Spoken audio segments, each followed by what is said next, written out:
Luc Pass s'est lancé il y a 2 ans dans un périple fou. Relier les 9 diagonales de France. Il s'agit d'itinéraires faits de routes et de chemins noirs que parcourent cyclistes et randonneurs au long cours.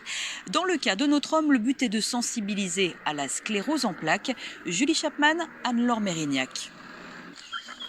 Un pas après l'autre, le même mouvement pour Luc depuis 6 000 kilomètres.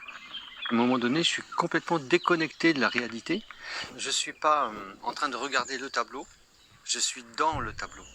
C'est vraiment une sensation de profondeur, de richesse, voilà. L'infatigable pèlerin est en train de rallier Bayonne à Strasbourg, sa 5e diagonale sur les 9 que compte la France.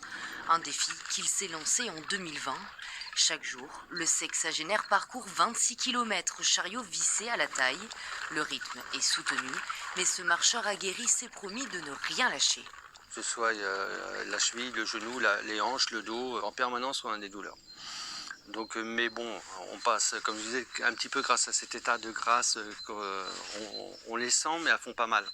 J'essuie un petit peu le GR36. Pas d'exploit personnel ici, ce périple c'est surtout pour sensibiliser à la sclérose en plaques. Luc découvre cette maladie au travers de son amie Natacha.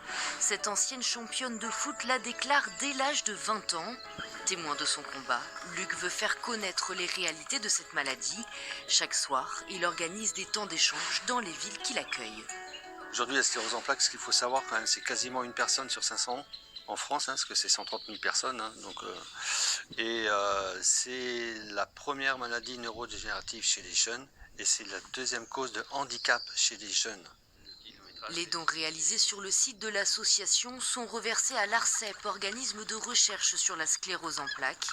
Plus de 20 000 euros auraient déjà été récoltés, mais difficile de le savoir. Luc préfère la marche au calcul financier.